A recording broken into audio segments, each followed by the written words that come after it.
The massive space station called Nexus Prime floated in the darkness between stars. Inside its gleaming halls, hundreds of alien beings gathered in the largest meeting room ever built. Their voices filled the air with strange sounds as translators worked to turn their words into something everyone could understand. Ambassador Velthar stood at the center of the room. His blue skin seemed to glow under the bright lights as he looked at the crowd of angry faces around him. The hegemony had sent him here to fix a problem that was getting worse every day. A problem that threatened everything they had built over. "Thousands of years, friends," Velthar said, his voice carrying across the huge room. "We face something that has never happened before in the history of our galaxy. For 200 cycles, we have tried to make peace with the humans. We have offered them 17 different treaties, trade agreements that would make them rich, defense pacts that would keep them safe, research partnerships that would advance their science by centuries, even simple promises that we would not attack each other." He paused and looked toward a small table near the back of the room. 3 humans sat there, looking calm and relaxed while chaos erupted around them. "They have said no to every single offer." Captain Park Taman sat with his arms crossed, watching the alien delegates argue among themselves. Next to him, Admiral Kim Soman studied her data pad while Dr. Lee Hyunwoo took notes about the different species in the room. The 3 humans seemed to be the only ones not upset about anything. The crystalline hive queen Zeshara made a sharp clicking sound with her mouth parts. Her insect-like body towered over most of the other delegates as she spoke. "This makes no sense. We offered them technology that would let them travel to any star in days instead of years. We offered to protect their weak little planet from the dangers of space. We even said we would teach them about the thousands of cultures in our galaxy. What more could any species want?" Counselor Mordek from the Trade Federation slammed his thick arm on his desk. The sound echoed through the room like thunder. "No species has ever survived alone in space. The universe is too big and too dangerous. There are pirates, cosmic storms, and diseases that can wipe out entire worlds. Without the protection of the Galactic Council, they will all die within a few generations." Other voices joined in, each one more frustrated than the last. The bird-like ether spoke about economic disaster. The plant-based Verdani worried about military threats. The energy beings called the Flux complained that humans were disrupting trade routes. Everyone had a reason why the humans needed to join them. Park Taman finally stood up. The room slowly became quiet as all eyes turned toward him. He was not very tall compared to most of the aliens, but something about the way he carried himself made others pay attention. "Honored delegates," he said in a clear, steady voice, "we appreciate all of your offers. We understand that you think you are helping us. But Earth has made its decision. We will find our own way among the stars." The room exploded with angry sounds. Delegates shouted in languages that the translators struggled to keep up with. Some stood and waved their arms, tentacles, or whatever body parts they used to show emotion. High Counselor Mordek's face turned a deep purple color. "Impossible. You are barely able to leave your own solar system. Your ships are slow and primitive. Your weapons could not stop a single Council patrol vessel. You have no friends out here, no allies, no knowledge of the real dangers waiting in the dark. How can you possibly think you can survive alone?" Admiral Kim Soman looked up from her datapad for the first time. Her voice was quiet, but somehow carried clearly through all the noise.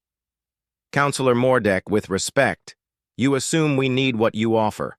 Perhaps the real question is what you need from us." This statement made the room fall silent. For a moment, no one seemed to know what to say. Dr. Lee Hyunwoo leaned forward in his chair. "We have been studying your histories, your cultures, your technologies. We have learned much about how the Galactic Council works. You offer protection, but from whom? Most of the dangers you mention seem to come from Council space itself.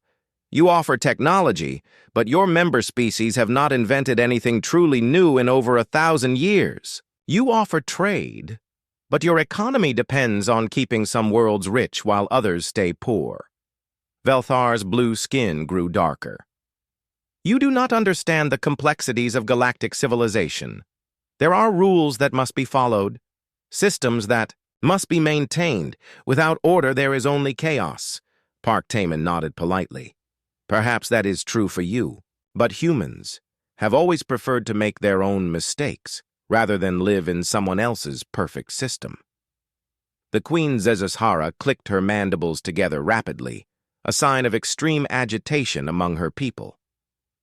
You speak of making mistakes, as if it is something good. Mistakes cost lives. Mistakes destroy civilizations. The Council exists to prevent these mistakes. The Council exists to prevent change, Park Taman replied calmly. You offer us a place in a system that has not grown or evolved in thousands of years. You want us to give up our independence in exchange for safety and comfort. But what is life without the freedom to choose our own path? Around the room, delegates began talking among themselves in worried whispers. This was not how these meetings usually went. Most species were eager to join the council once they learned about all the benefits. They begged for acceptance, for protection, for guidance. No one had ever questioned the basic ideas behind their entire civilization. Counselor, Mordek tried one more time. Think about your people, Captain. Think about their children and their children's children. The galaxy is vast and full of wonders, but it is also dangerous beyond your imagination. Alone, humanity will face threats you cannot even conceive of. With us, you will have the combined knowledge and power of 10,000 worlds protecting you. Park Taman was quiet for a long moment. When he spoke again, his words would be remembered by every being in that room for the rest of their lives. Counselor, you offer us safety in exchange for our freedom. You offer us knowledge in exchange for our curiosity. You offer us friends in exchange for our independence. But we have learned something important in our short time among the stars. The greatest threat to any species is not the dangers they face from outside. The greatest threat is forgetting how to face those dangers. Themselves, the human delegation stood as one. They gathered their belongings and walked toward the exit, their footsteps echoing in the silent room. As they reached the door, Admiral Kim Soman turned back one last time. The invitation will always be open if you change your minds about what real partnership looks like. But understand this. Humanity will never trade its future for the promise of an easy present. The doors closed behind them, leaving hundreds of alien delegates staring at empty chairs and wondering if they're perfect. Galactic order was not as perfect as they had always believed. 3 months had passed since the failed meeting at Nexus Prime. Emperor Kandros of the warrior caste sat in his command throne, staring at reports that made no sense. His massive form filled the chair as his 4 arms moved across different control panels, bringing up map after map of human activity. The reports were impossible. According to Council intelligence, humans barely had the technology to leave their home system. Their ships were supposed to be slow and clumsy. Yet somehow, human vessels had been spotted in 47 different star systems at the same time. Some of these systems were weeks apart, even using the fastest Council ships. General Korth entered the war room, his heavy footsteps echoing off the metal walls. The old warrior's face showed the same confusion that had been spreading through the military for days. In his hands, he carried data crystals containing surveillance footage from across the galaxy. "My Emperor," Korth said, bowing his head. "The situation is worse than we first thought. Our patrol ships have encountered human vessels in sectors we thought they could never reach. These ships move in ways we have never seen before. They appear, gather information, and disappear before our forces can respond." Kandros leaned forward in his throne. "Show me." The room filled with holographic displays showing dozens of star maps, red dots marked where human ships had been seen. The pattern made no sense according to everything the Council knew about space travel. The red dots formed lines that crossed the galaxy in impossible ways. Here, Korth pointed to a cluster of red dots near the galactic rim. Our deep space. Monitors detected 3 human ships exploring dead systems that we abandoned centuries ago. When our patrol fleet arrived 6 hours later, the humans were gone. But they had left behind scanning equipment that was still active. What were they scanning for? The Emperor asked. We do not know. The equipment was unlike anything in our databases. It seemed to be measuring things we do not understand. Meanwhile, on Earth, Chief Engineer Choi Min-ho walked through the massive construction bays where humanity's newest ships were being built. The vessels looked nothing like the crude rockets that had first carried humans to their moon. These ships were sleek and powerful, built with technologies that Earth scientists had developed in just a few years. Director Kim Ji-won joined him at the observation deck overlooking the construction. Her job was to oversee humanity's expansion into space, and the progress amazed even her. The quantum fold drives are working better than we hoped, she said, watching workers install the strange engines that made impossible speed possible. Our exploration fleets can now reach the edge of the galaxy in days instead of decades. Choi Min-ho nodded as he checked his data pad. The latest test flights show we can travel between star systems almost instantly. The Council ships still use old jump drive technology that takes weeks to cross the same distances. What about the other project? Kim Ji-won asked quietly. Professor Yang's research? She found something big.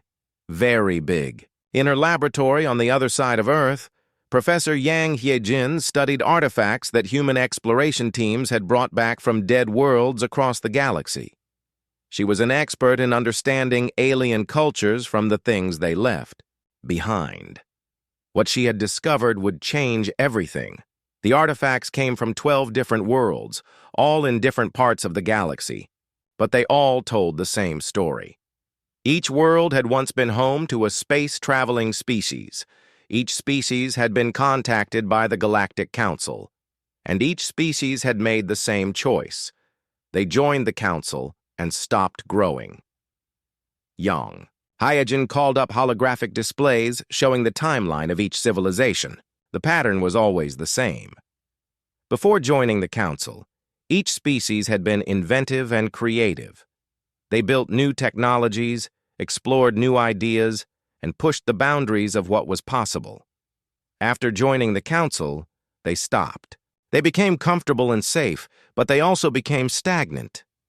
Every species that joined the Council stopped evolving, she said to her research team. They became dependent on Council technology instead of developing their own.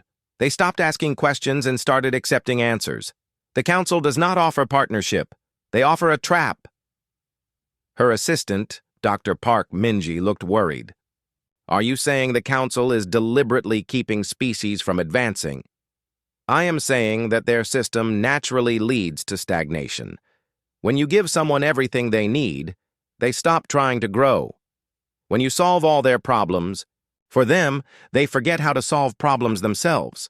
The Council has created a galaxy of children who never learn to become adults. Back in Council space, Trade Minister Yexalana prepared what she hoped would be the final attempt to bring humanity into the fold. She had been given permission to offer something that had never been offered to a new species before: immediate membership in the Inner Circle. The Inner Circle was the most exclusive group in the galaxy. Only the oldest and most trusted Council species were allowed to join. Members had access to the Council's most advanced technologies, their deepest secrets, and their most important decisions. It was an honor that most species spent centuries working toward. Yexalana sent the offer directly to Earth's government, confident that humanity would finally accept. No species had ever refused Inner Circle membership. The benefits were simply too great to turn down. President An Jiho received the message in his office while meeting with his advisors. He read through the offer carefully, noting all the technologies and privileges that came with Inner Circle membership. His advisors waited quietly for his response. Draft a reply, he said finally. Thank Minister Yexalana for the generous offer. Tell her that humanity is honored by their consideration. Then tell her that we respectfully decline. His chief advisor, Secretary Kim Do-hyun, looked shocked. Sir, are you sure? This offer includes access to technologies that could advance our civilization by thousands of years. President An smiled. Do-hyun, what good are technologies we did not develop ourselves? What value is knowledge we did not earn? The minister is offering us a shortcut to the end, but we prefer to enjoy the journey. When Yexalana received humanity's reply, she stared at the message for a long time without speaking. Her staff waited nervously as she read it again and again, as if the words might change. This is impossible, she finally whispered. No one refuses the inner circle. No one. News of the rejection spread through council space like wildfire. Emergency meetings were called. Military leaders demanded action. Trade representatives warned of economic collapse. For the first time in the Council's long history, they faced a species that not only refused to join them, but seemed to be doing just fine without them. Emperor Konadros called another war council. This time, the room was filled with leaders. From every major council faction, the atmosphere was tense and fearful. The humans are spreading faster than our models predicted, reported Intelligence Director Nexhara. Our agents have confirmed permanent human settlements in 16 systems that we considered uninhabitable. They are not just exploring anymore. They are building an empire. How is this possible? Demanded Trade Representative Vorthak. Our surveys showed those systems were too dangerous for organic life. Apparently, the humans disagree with our assessments, Nexhara replied dryly. They have found ways to live in environments we thought were impossible. Radiation levels that would kill our people, gravity fields that would crush our ships, temperatures that would freeze our atmosphere solid. The humans have adapted to all of it. General Korth brought up new tactical displays. My Emperor, we must face facts. The humans are not the primitive species we thought they were. Their technology is advancing at a rate we have never seen. Their ships are faster than ours. Their weapons are more efficient. Their expansion rate puts our own colonization efforts to shame. What are you saying, General? Kondros asked. I am saying that if we do not act soon, humanity will become too powerful to control. They are already inspiring other species to question council authority. 3 member worlds have formally requested permission to develop human-style independence programs. If this continues, our entire system of government could collapse. The room fell silent as the implications sank in. For thousands of years, the Council had maintained order by being the strongest force in the galaxy. They had never faced a species that could challenge them, let alone one that refused to even try to join them. What do you recommend? The Emperor asked finally. We have 2 choices, General Korth replied grimly. We can find a way to make peace with humanity and accept that our galaxy is changing, or we can prepare for war before they become too strong to defeat. In the silence that followed, every being in the room understood that the age of unchallenged council rule was coming to an end. The only question was how it would end, with negotiation or with blood. Supreme Chancellor Brixtor stood before the emergency session of the full council, his ancient face showing worry lines that had not been there a year ago. The massive chamber that had once been filled with confident voices now buzzed with nervous whispers. The golden halls of Nexus Prime felt different now, as if the very walls understood that the galaxy was changing.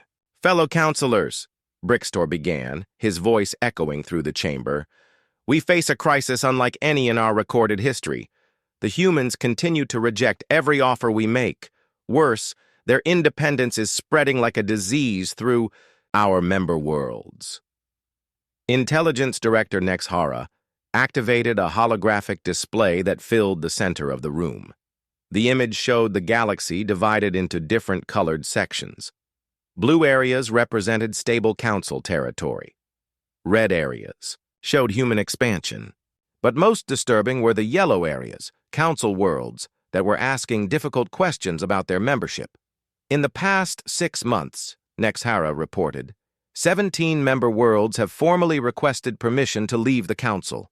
Another 43 have begun what they call independence studies.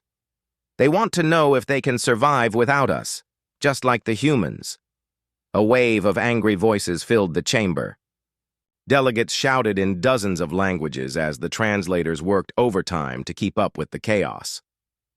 Trade Representative Vorthek slammed his datapad on his desk. This is unacceptable. We have given these worlds everything.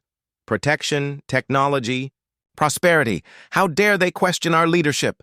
Perhaps, said a quiet voice from the back of the chamber.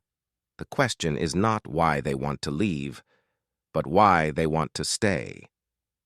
All heads turned toward Councillor Yehtan of the Peaceful Systems Alliance. She was one of the newest members of the council, and her words carried the weight of someone still remembered what independence felt like. Councillor Yehtan, Brixtor said carefully, what exactly are you suggesting? I am suggesting that maybe the humans are not wrong. My world joined the council only 50 years ago. I remember what it was like before. We were different, more creative, more willing to try new things. Since joining, we have become comfortable. Yes, safe, yes, but we have also become smaller. The chamber erupted again, but this time the anger was mixed with fear. If council members themselves were beginning to doubt, then the situation was worse than anyone had imagined. Meanwhile, far from the political chaos of Nexus Prime, Colonial, Administrator Park Minji stood on the observation deck of New Seoul Station, watching ships come and go from the busy human colony. The station orbited a planet that council surveys had declared uninhabitable due to deadly radiation from its unstable star. The humans had built their colony anyway. Not only had they survived, they had turned the dangerous radiation into a source of power that made their settlement one of the most energy-rich colonies in known space. Ambassador Song Dong-hyuk from Earth's diplomatic corps joined her at the observation window.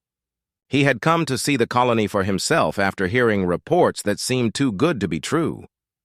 The techniques are surprisingly simple once you stop thinking like the council, Park Minji explained as she showed him around the settlement. They told us this system was too dangerous because the radiation would kill us. But radiation is just energy. We found ways to use that energy instead of hiding from it. Song Dong-hyuk watched human workers in protective suits, maintaining equipment that harvested power directly from the dangerous solar storms. The council sees problems where we see opportunities. Exactly. They have spent so long avoiding risk that they have forgotten how to turn risk into advantage. Look there! She pointed toward a massive construction project in the distance. We are building a research facility that will study unstable stars throughout the galaxy. The Council considers such stars to be navigation hazards. We consider them to be untapped power sources. Back on Earth, Senator Lim Chae-young addressed the Global Assembly with intelligence reports that painted a disturbing picture of Council desperation. The large chamber was filled with representatives from every nation on Earth, all listening intently as she revealed what humanity's agents had learned. The Council has begun using economic pressure against worlds that show interest in independence, she reported. They have cut off trade routes, restricted technology transfers, and even threatened military action against species that ask too many questions about human methods. President An Ji-ho leaned forward in his chair. What kind of military threats? Mostly subtle ones so far, ships appearing in systems without warning. Training exercises near worlds that have requested independent studies. But our sources suggest they are preparing for more direct action if these softer methods fail. Dr. Moon Seola, Earth's leading expert in galactic politics, stood to address the Assembly. The Council's reaction tells us something important. They are not just afraid of losing human membership, they never had it to lose. They are afraid of losing legitimacy. For thousands of years, their authority has been based on the idea that no species can survive alone in space. We have proven that idea wrong. Senator Lim nodded. Which brings us to the disturbing intelligence our deep space reconnaissance teams have discovered. The chamber's main screen activated, showing images from a dead solar system on the far edge of known space. The pictures showed the ruins of massive structures floating in the darkness between planets. Commander Jian Seokmin of Deep Space Reconnaissance discovered this system 3 weeks ago, Lim continued. Initial scans suggested it was empty, just another dead system with nothing of value. But closer investigation revealed something extraordinary. The images changed to show detailed scans of the alien ruins. The structures were clearly artificial, built by an advanced civilization, but they were unlike anything in Council databases. Chief Scientist Kwon Yujin has been analyzing the artifacts we recovered, Lim said. Tell them what you found, Doctor. Kwon Yujin stood and activated her own display. The screen filled with translations of alien text and mathematical equations that hurt to look at directly. The civilization that built these structures faced the same choice humanity faces now, she explained. About 50,000 years ago, they were contacted by an early version of what became the Galactic Council. They were offered membership, protection, and all the benefits we have been offered. And, President An prompted, they said no, just like we did. But unlike us, they had no one to learn from, no example to follow. They had to figure out independence completely on their own. The screen showed more images, not ruins, but something far more incredible. Energy patterns that suggested the presence of conscious minds existing without physical bodies. They did not just survive independence, Kwon Yujin continued, her voice filled with awe. They evolved beyond the need for physical existence entirely. They became something greater than any species in current council space, and they left us a message. The chamber fell completely silent as she activated a recording. The voice that emerged spoke in perfect Korean, though the civilization that created it had died out long before humans had developed language. To those who choose the difficult path, the voice said, know that you are not alone. The galaxy is vast enough for every form of consciousness to find its own way among the stars. The Council offers safety and stagnation. Independence offers danger and transcendence. Choose wisely, for the choice will define not just your species, but the future of all consciousness in this galaxy. As the message ended, President An stood slowly. How many of our people know about this discovery? The full research team, Senator Lim replied. About 30 scientists and military personnel. We have kept it classified until we could understand the implications. And what are those implications? Dr. Moon Seola answered. The Council is not just offering us a bad deal. They are preventing evolution itself. Every species that joins becomes locked into their current form forever. But those who refuse and survive. She gestured toward the images of the transcended civilization. They become something amazing. The news of the discovery spread quickly through Earth's government and military leadership. Within days, carefully selected information began reaching human colonies throughout space. The message was clear. Humanity was not just fighting for independence, they were fighting for the right to evolve. Back on Nexus Prime, Supreme Chancellor Brixtor received reports that chilled him to his core. Human settlements were not just surviving in impossible conditions, they were thriving. More importantly, they were sharing their techniques with other species. 17 worlds have now formally withdrawn from Council protection, reported his chief aide. But they have not become isolated. The humans have offered them something we never thought possible. Alliance without absorption. They are forming their own network of independent worlds. Brixtor stared out the window of his office at the ships coming and going from the great station. For the first time in his long life, he wondered if the Council had been wrong about everything. Prepare the military, he said finally.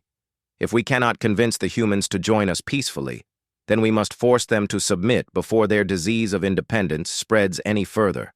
War Marshal Ketvar stood on the bridge of the massive flagship Council's might, watching as the greatest fleet in galactic history assembled around him. 10,000 ships stretched in all directions, their hulls gleaming under the light of distant stars.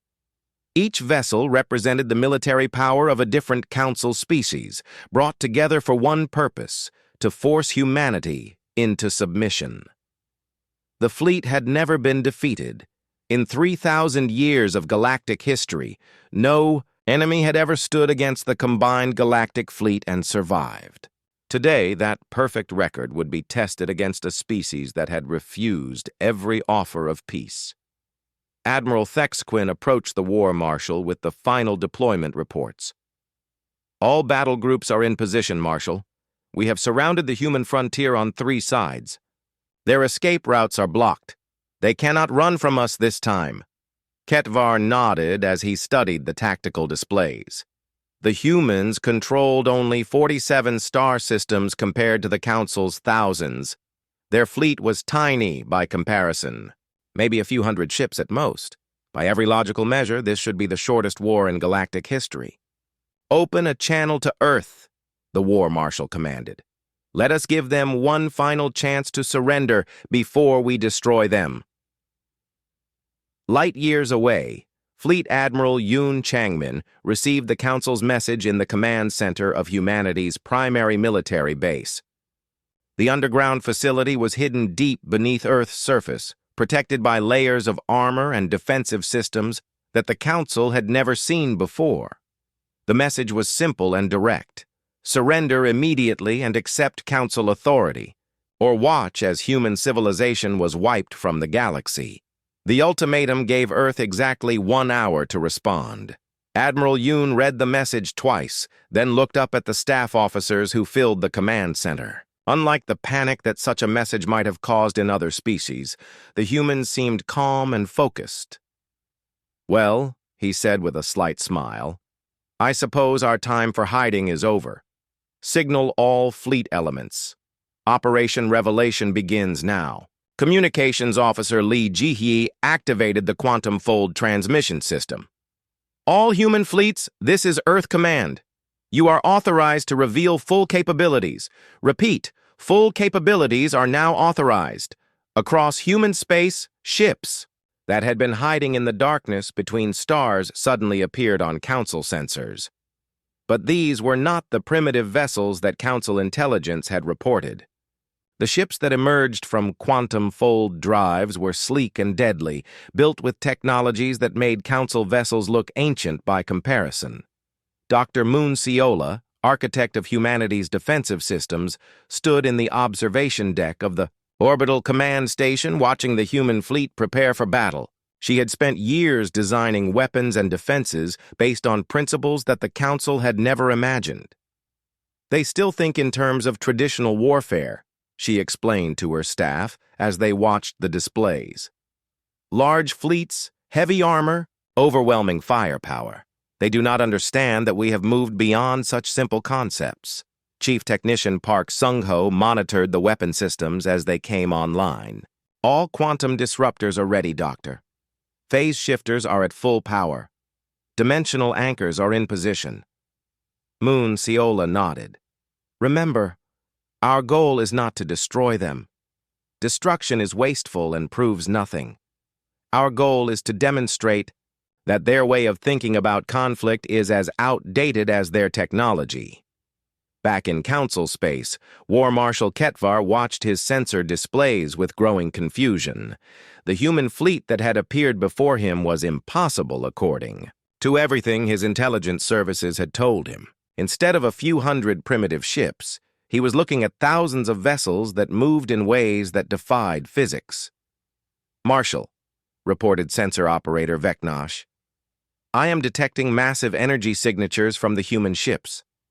But the readings make no sense. It is as if they are existing in multiple dimensions at the same time." "Impossible," Ketvar replied. "No known technology can achieve multidimensional existence. Our sensors must be malfunctioning. Admiral Thexquin looked troubled as she studied her own displays. "Marshal, perhaps we should reconsider our approach. These readings suggest that human technology is far more advanced than we believed." "Nonsense!" the War Marshal snapped. "They are primitives trying to confuse us with sensor tricks. All ships prepare to attack. Target their largest vessels first." The Council fleet moved forward in perfect formation, just as they had done in countless battles before. Their massive ships bristled with weapons that could destroy planets, powered by energy cores that had been perfected over millennia. By every measure of traditional warfare, they should have been unstoppable. Captain Shin Donghae commanded the human flagship Unbreakable Spirit from a bridge that looked nothing like traditional ship control centers. Instead of individual stations, the bridge was filled with holographic displays that allowed the crew to interface directly with the ship's systems using thought and gesture. "Enemy fleet is approaching attack range," reported Tactical Officer Kim Yoon-ji. "Their formations are exactly as predicted by our analysis of Council military doctrine." "Then we proceed as planned," Captain Shin replied calmly. "Begin phase displacement. Target their command nodes only. Remember, we are not here to kill them. We are here to educate them." The human ships seemed to flicker and fade, becoming translucent as they shifted partially out of normal space. The Council weapons fired at targets that were no longer completely there, their energy beams passing harmlessly through ships that existed in multiple dimensions simultaneously. At the same time, human weapons began targeting Council vessels with surgical precision. But instead of trying to destroy the enemy ships, they focused on disabling command systems and communication networks. Each shot was carefully calculated to neutralize without killing. War Marshal Ketvar watched in horror as his mighty fleet was systematically disabled by an enemy he could barely see. Ship after ship reported the same thing. Their weapons were useless against targets that existed partially outside normal space, while human weapons seemed to bypass their shields entirely. "How is this possible?" he demanded. "Our shields should stop any known weapon. Their weapons are not targeting our hulls, Marshal," reported Chief Engineer Morgeth. "They are targeting the quantum signatures that hold our ships together in normal space. They are not trying to destroy us. They are trying to make us unable to fight." Within 3 hours, the mightiest military force in galactic history found itself completely helpless, not destroyed, which would have been wasteful, but neutralized so thoroughly that continued resistance was pointless. Captain Shin opened a communication channel to the Council flagship. "War Marshal Ketvar, this is Captain Shin Donghae of the Earth Defense Force. Your fleet is disabled but intact. Your crews are unharmed but unable to continue fighting. Do you surrender, or do we need to demonstrate additional capabilities?" Ketvar stared at the communication screen, his pride warring with the reality of complete defeat. Around him, his bridge crew waited for orders that he could not give. His weapons were useless, his shields were down, and his ships could barely move.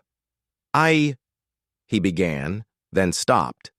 In all his years of military service, he had never imagined a situation like this. His fleet had not been destroyed in glorious battle. It had been gently and efficiently made irrelevant. "Marshal," Admiral Thexquin said quietly, "perhaps it is time to listen to what they have to say." Before Ketvar could respond, every communication screen in the Council fleet activated simultaneously. The image that appeared was not of Captain Shin, but of President Kim Tae-hyung speaking from Earth. "People of the galaxy," the president began, his voice carrying to every ship in both fleets. "Today marks the end of an era. For too long, the galaxy has been ruled by fear, fear of change, fear of independence, fear of the unknown. The Galactic Council has maintained order by convincing species that they cannot survive alone. Today, we prove that belief wrong. The transmission was not just reaching the fleets. Advanced human communication systems were broadcasting the message to every inhabited world in Council space, bypassing all attempts to block or jam the signal. Any species that wishes to pursue its own path of development will find welcome among the Independent Worlds Alliance, President Kim continued. We offer not membership, but partnership, not protection, but cooperation, not answers, but the freedom to find your own questions. Across the galaxy, the response was immediate and overwhelming. Communication networks that had been carefully controlled by the Council for centuries suddenly came alive with messages from worlds that had been silent for generations. Species that had forgotten what independence meant began to remember. 17 different worlds, planetary governments formally announced their withdrawal from Council authority. On dozens more, independence movements that had been suppressed for centuries began organizing openly. The perfect order that the Council had maintained for millennia started to crack and crumble. War Marshal Ketvar finally found his voice. This is not over, human. You may have won this battle, but the Council will never accept defeat. Captain Shin's reply was gentle but firm. Marshal, the Council has already been defeated. You just have not realized it yet. The defeat did not happen today in space. 5 years had passed since the great fleet battle that changed the galaxy forever. Director General O'Neon stood in the observation deck of Unity Station, the new headquarters of the Independent Worlds Alliance. Through the massive windows, she could see ships from hundreds of different species coming and going in peaceful cooperation. The station itself was a marvel of collaborative engineering. Built by 47 different species working together, it combined the best ideas from each civilization into something greater than any one world could have created alone. Unlike the imposing military architecture of the old Nexus Prime, Unity Station felt warm and welcoming, a place where diversity was celebrated rather than controlled. Ambassador Bae Hyunbin walked through the ruins of what had once been the most powerful space station in the galaxy. Nexus Prime now floated empty and dark, abandoned by the Council forces who had fled when their authority collapsed. But it was not completely empty. Representatives from the former Council species had asked to meet here, in the place where their old order had ruled, to discuss their future. Terquan, who had once been a loyal Council administrator, now represented the reformed coalition. Species that wanted to join the new galactic order, but were still learning how to think independently after centuries of being told what to do. Ambassador Bae, Terquan said, his voice carrying the uncertainty that many former Council species felt these days. My people wish to join the Independent Worlds Alliance, but we are not sure we understand what that means. For so long we have been part of something larger that made all our decisions for us. Bae Hyunbin smiled gently. That is exactly why you should join us, Terquan. The Alliance does not make decisions for its members. Each world must choose its own path. We offer cooperation, shared knowledge, and mutual aid. But every species remains free to develop in whatever way seems best to them. But what if we make mistakes? Terquan asked. What if we choose wrongly? Then you will learn from those mistakes and choose better next time. That is how growth happens. The Council tried to prevent you from making mistakes by preventing you from making choices. We believe that the right to fail is just as important as the right to succeed. Back on Earth, Research Coordinator Seo Ji-hoon led a team of scientists from dozens of worlds in Project Renaissance. The goal was simple but revolutionary. Help former Council species rediscover their ability to innovate and create. For many of these civilizations, it had been so long since they had developed new technologies that they had forgotten how to think creatively.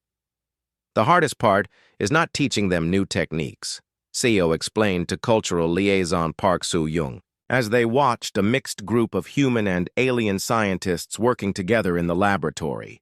The hardest part is convincing them that they are allowed to try new things without asking permission first. Park Soo-young nodded as she observed a team of former hegemony researchers trying to design their own version of quantum fold drives. They keep asking us if their ideas are correct before they test them. They do not understand that the whole point is to discover whether ideas work by trying them. It will take time, Seo admitted. Some species have been following council guidelines for thousands of years. Learning to think independently is like learning to walk again after being carried everywhere for your entire life. Despite the progress, not everyone was happy with the new galactic order. Security Chief Hong Jisu briefed Alliance military. Commander Kim Ming-yu about ongoing threats from Council hardliners who refused to accept that their time was over. Remnant Council forces have established bases in the Outer Rim territories, Hong reported as he showed tactical displays of recent incidents. They are trying to convince isolated worlds that the Alliance is just another form of control, that independence is impossible, and that joining them is the only way to survive. Kim Ming-yu studied the reports carefully. How much support are they getting? Less than they hoped, but more than we would like. About 30 systems have declared loyalty to the true council and are actively resisting independence movements. They have some military assets, mostly older ships and volunteers from species that benefited from the old system. Are they a real threat? Hong shook his head. Not militarily. Their technology is decades behind ours, and their numbers are small. But they are dangerous because they represent fear. Fear of change, fear of responsibility, fear of freedom itself. Some beings prefer the safety of being controlled to the uncertainty of being free. Far from the political troubles of the inner galaxy, explorer Captain Wu Jihuan made a discovery that would change everything once again. His ship, the Eternal Wanderer, had been investigating strange energy readings in the empty space beyond the galactic rim when sensors detected something impossible. The beings that humanity had discovered in ancient ruins, the transcended civilization that had chosen independence 50,000 years ago, were still alive. Not just alive, but thriving in ways that physical beings could barely understand. "Captain," reported Science Officer Lee Do-hyun, his voice filled with wonder, "I am reading consciousness patterns that exist without any physical support. They are pure thought, existing in the quantum fabric of space itself." Captain Wu activated the ship's most advanced communication systems, hoping to make contact with beings that had evolved beyond the need for bodies, ships, or planets. The response came not as words, but as direct understanding flowing into the minds of everyone on the ship. The message was complex and beautiful, containing layers of meaning that would take years to fully comprehend. But the basic content was clear. The transcended beings had been watching the galaxy's development for millennia, waiting for the moment when other species would be ready to take the next step in evolution. Back on Earth, xenolinguist Dr. Lee Seung-kwan worked with a team of philosophers, scientists, and spiritual leaders to understand the full implications of the transcended being's message. The translation process was unlike anything they had attempted before, because the beings communicated in concepts that barely had equivalents in physical language. "They are not gods," Dr. Lee explained to President Yoon Jong-han and his cabinet. "They are what we might become if we continue to grow and evolve without artificial limitations. They chose independence not just for political reasons, but because dependence prevents the kind of growth that leads to transcendence." President Yoon leaned back in his chair, trying to process the implications. Are they offering to teach us their methods? Not exactly. They are offering to guide us toward asking the right questions. They say that each species must find its own path to transcendence. There is no universal method, no single answer that works for everyone. But they can help us avoid the mistakes that lead to stagnation. The news of contact with the transcended beings spread throughout Alliance space, carried by the free communication networks that had replaced the Council's controlled information systems. The reaction was immediate and profound. Species that had been hesitant about independence suddenly understood what they were truly choosing between, not just different forms of government, but different destinies for consciousness itself. Dr. Moon Yeji, Alliance Director of Evolutionary Studies, addressed the Unity Station Council with research that provided the final piece of the puzzle. We now understand why the council system naturally leads to stagnation. When you remove challenge, risk, and the need to solve problems independently, you remove the evolutionary pressure that drives consciousness to grow. The council created a galaxy of beings who were comfortable but could never become more than they already were. And independence changes that? Asked Representative Choi Si-won from the Verdani Collective. Independence creates the conditions necessary for growth. Not guaranteed growth. Growth requires effort and risk and the willingness to fail. But without independence, growth becomes impossible. The transcended beings are proof of what becomes possible when a species chooses the difficult path of self-determination. As the formal session ended, President Yoon signed the Galactic Independence Charter alongside representatives from 847 different worlds. The document was simple but revolutionary. It declared that every conscious being had the right to determine their own destiny among the stars, free from external control or coercion. The ceremony was broadcast across the galaxy, reaching even the most remote outposts and isolated colonies. The message was clear. The age of imposed order was over. The age of chosen evolution had begun. Later that evening, Captain Han Song-min of the exploration vessel Eternal Horizon recorded a log entry that would become part of galactic history. His ship had just made contact with their 10,000th intelligent species, adding another voice to the growing chorus of independent worlds. Today, we make contact with our 10,000th intelligent species, he recorded. Like those before them, we offer not treaties or alliances, but something far more valuable. The knowledge that they are free to become whatever they choose to be. The galaxy is vast enough for every dream, every aspiration, every path that conscious beings dare to walk. He paused, looking out at the stars that no longer seemed distant or hostile, but full of infinite possibility.